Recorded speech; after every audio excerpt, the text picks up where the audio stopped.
She wanted to date others during her girls' trip, so I packed her life into boxes, returned the keys, and let her come home to the freedom she asked for. That I need to start by saying this. I wasn't a perfect boyfriend, but I wasn't a bad one either. We'd been together 2 years, lived together for 8 months, had a rhythm, had routines, had plans for our next apartment. The one with the balcony she always talked about. Her name is Emily. Late 20s, smart, sarcastic, social to the point that I often felt like an introvert by comparison. She had a big circle of friends, frequent brunches, and girls' weekends that were usually loud and messy, but never something I considered a threat. We weren't the check each other's phones type. We weren't the text every 5 minutes couple. Or so I thought. The week everything happened had actually started normal. She'd been hyped about a girl's trip to the beach, rented Airbnb, mimosas, matching pajamas, the whole Instagram aesthetic. The night before she left, she kissed me quick while packing and said, "Don't miss me too much." I joked back, "I won't," and she rolled her eyes like always. Nothing felt off. Not until it did. The text. It was Saturday, around 3:40 p.m. I remember because I'd just finished laundry and was debating whether to grab takeout or cook something. My phone buzzed. "Emily." The message was long enough that I saw the preview. "We need to talk. I think I want to date others." For a second, I genuinely thought it was a joke from her friend Amanda. She was the type to prank everyone. But when I opened it, it hit different. She wrote, "I've been thinking while I'm here. I love you, but I'm not ready to settle. I want to explore things while I'm still young. We can talk when I get back." I stared at the screen for maybe a full minute. The room felt smaller, heavier. Not because she wanted something else. That happens. But because of the timing, the casualness, the cowardice of doing it while drunk on a beach with her friends. She didn't even call. Just texted and kept posting beach photos. I didn't reply right away. I didn't beg. Didn't ask for explanations. Didn't spiral. Oddly, I felt calm, like a light switch just flipped. 5 minutes later, I typed, "Cool, makes sense." She sent a confused emoji and, "Wait, seriously? Can we talk tomorrow?" I didn't answer, because in that moment, something in me just snapped into clarity. If she needed distance, she'd get distance. All of it. The decision. I took the rest of the afternoon to think. Not emotionally, logically, practically. I remembered our lease. Both names, but the furniture? About 80% was mine, bought before we lived together. Her closet? Mostly clothes, cosmetics, and boxes she never unpacked fully. She wanted to date others? Okay, then she didn't need the home we built. Not with me. So I did something I never thought I'd do. I took Monday off, booked a storage unit, packed all my stuff, methodically, calmly, into my car and a rental truck. And every time I folded something or unplugged something, I kept thinking. She ended us by text. I'm just finalizing it. Dropping the keys. The final thing I packed was a small box with her belongings, the ones that were unmistakably hers. Her Polaroid camera, her skincare basket, her favorite oversized hoodie, her book filled with pressed flowers, her slippers she always stole from me. I placed the box neatly on the sidewalk by our building's front steps, in a safe spot, under the awning. Then I locked the apartment door, took one last look at the empty space, and slid the keys into the leasing office drop box with a simple sticky note. Unit vacated. Returning key. I got back into my car. Texted her. Dropped your stuff at the front. Returning the keys. Keeping my options open too. Then I turned my phone off. Not out of spite. Just pieced up. I turned my phone back on the next morning. 8 missed calls. 12 texts. 3 voice messages. All from Emily. The earliest ones were breezy. Almost rehearsed. "Hey, can we talk?" I didn't mean for the text to sound harsh. I just wanted honesty. I didn't want us to resent each other. "Are you mad?" But the later ones. They were different. "Why are the keys gone? Where are you? Why is the apartment empty? Please don't do anything stupid. Can you just talk to me?" Then a picture appeared. She'd gone home early from her girls' trip, clearly expecting some dramatic apology from me. And she was standing in the empty living room. Just bare walls, a stray banana on the counter I forgot to throw away, and her reflection in the patio door. Another text followed. "Are you serious right now?" I almost felt bad. Almost. But then I remembered something. She didn't feel bad sending me a breakup softening, "I want to date others" message from a beach with a margarita in hand. So I put my phone down and went back to work. I didn't answer. An hour later, her friend Amanda texted. Bro, what did you do? I didn't reply. Then another. Emily is freaking out. She said you ghosted and moved out? Then the kicker. Did you actually break the lease? I responded to that one. I wasn't the one who broke anything. The typing bubbles appeared, disappeared, appeared again, then stopped. 10 seconds later, Emily called. I let it ring. She left a voicemail. Her voice was shaking. Okay. I get it. I messed up. I'm sorry. I shouldn't have texted you like that. I wasn't thinking. Please, just tell me where you are. Half an hour later, another voicemail. This one had crying in it. Soft, quiet, not performative.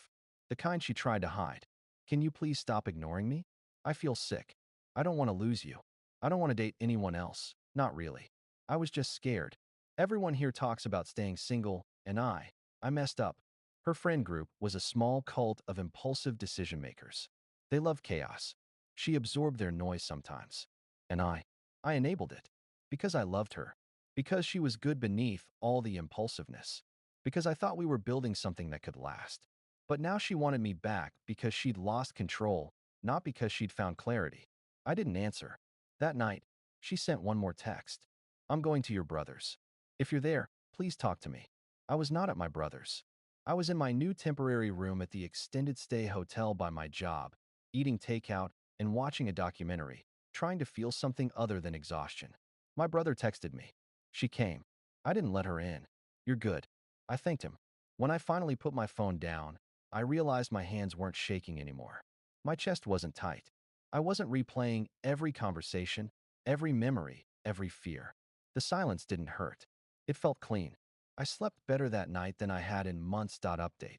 The next morning, I woke up to a knock on my hotel door. Not frantic, not aggressive, just persistent. For a second, I thought it might be housekeeping. But when I looked through the peephole, my stomach dipped a little. It was Emily. Alone. Hair tied up messy, hoodie half-zipped, eyes red. Not Instagram trip Emily. Not girls' weekend Emily. Just her. She must have gotten my location from my brother. He wouldn't have given it up unless she pushed hard. I opened the door just enough to stand in it. She looked up like she hadn't breathed in hours. Can I come in? Her voice cracked halfway. No, I said. Calm. Not angry. Not cold. Just honest. We can talk here. She swallowed, glanced down, then back at me. You moved out, she whispered. You really moved out. I did. You didn't even wait for me to come home. You ended things while you were gone, I said. I responded in kind. She rubbed her forehead. I didn't end things. I said I wanted to explore. I didn't mean we break up. That's a breakup, Emily.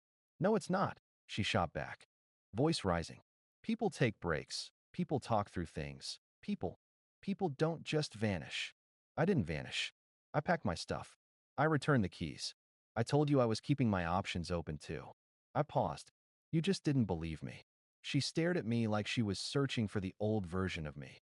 The one who'd always fold, always soften, always take her back. He wasn't there.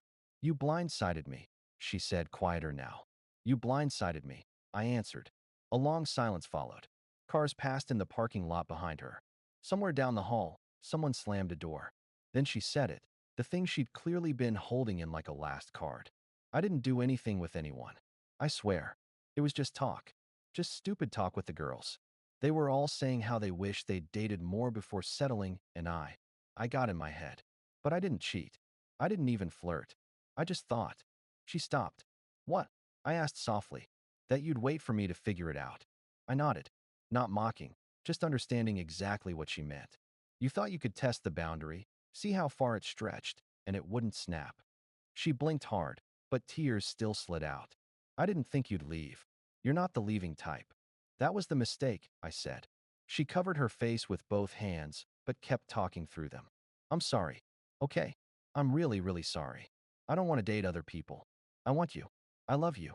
I just freaked out because everyone else seems so sure and I was sure, I said. And you weren't. Her hands dropped. I am now. Now isn't good enough, I replied. She staggered a little at that, like the sentence physically pushed her back. Can we try again? No. Why? Because I'm not a checkpoint you return to after exploring other routes. Her breathing hitched. She looked down, laughed bitterly, then wiped her face. A guy at the hotel front desk asked if I was okay, she said, voice trembling. I guess I look insane. You look hurt, I said. Not insane. She nodded, like that hurt even more. Are you seeing someone? She whispered. No, I said. But I'm open to meeting people. The kind of people who don't want to explore options once things get real. She shut her eyes. That wasn't fair, she whispered. Neither was what you did. She had no argument for that. We stood there for another 30 seconds. She kept shaking her head, quietly crying, as if replaying all of it in real time. The brunch, the beach, the drinks, the text she thought was honest, the empty apartment she walked into later. Finally, she whispered, so that's it. I nodded. She let out a broken breath, turned, walked down the hallway slow, like every step weighed double. I watched until she disappeared around the corner.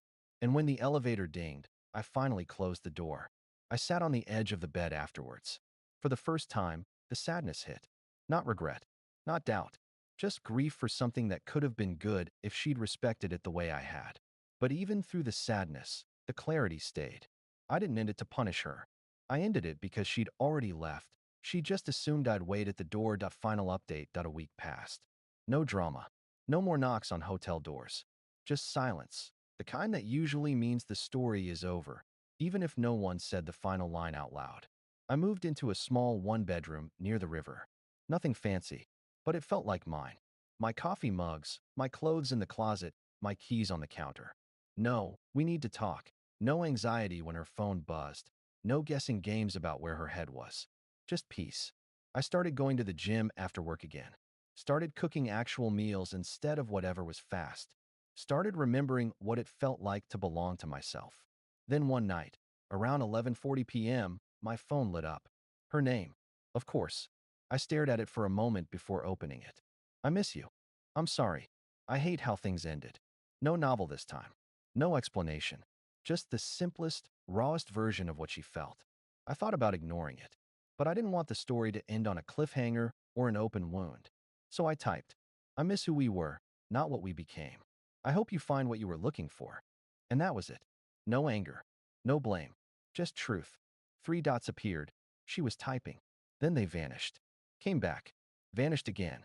Finally, she sent one last message. I thought you'd always be there. I read it twice. It wasn't an apology. It wasn't a plea. It was a confession, the quiet kind, the kind that arrives too late to change anything. I didn't reply, not out of spite, but because the conversation she wanted to have belonged to the past, not the life I was building now.